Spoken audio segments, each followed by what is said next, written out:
अस्सलामुअलैकुम प्यारे बच्चों, आज ब्रीच कोर्स मज़मून उर्दू चौथा दिन। आइए सीखते हैं सलाहियत तसव्वुरात, कहानी सुनना और समझना। आओ मालूम करें। बच्चों, ये जो तस्वीर दिखाई दे रही है ये किसकी है?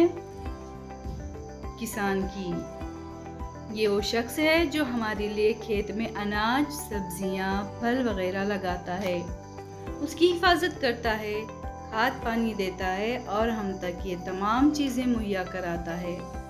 आइए इसकी छोटी सी कहानी सुनेंगे और पढ़ेंगे। तो कहानी ये है बच्चों।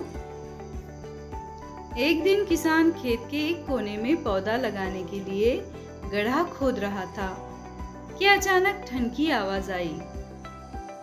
उसकी कुदाल किसी सख्त चीज से टकरा गई थी।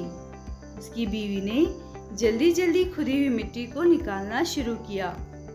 मिट्टी हटाने के बाद उन्हें वहां कोई चीज चिपकती दिखाई दी। किसान ने 2-4 कुदालें चलाकर मिट्टी को और ढीला किया।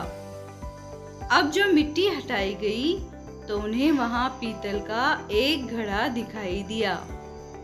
घड़े के मुंह पर कपड़ा बंधा हुआ था। किसी ख्याल से किसान की आंखें चमक उठी।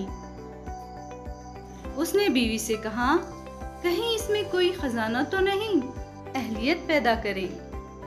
इस कहानी को पढ़ने और सुनने के बाद वालिदैन असातिज़ा से मजीद मालूमात अख्ज़ कीजिए।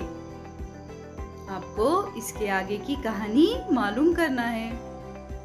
आओ मश्क करें। सवाल नंबर 1 है, खेत के कोने में किसान क्या लगा रहा था? सवाल नंबर 2, किसान की आंखें क्यों चमक उठी? सवाल नंबर 3 है, किसान ने बीवी से क्या कहा? इसके सवाल जवाब लिखना है। आओ तख़य्युलाती बने चैलेंज।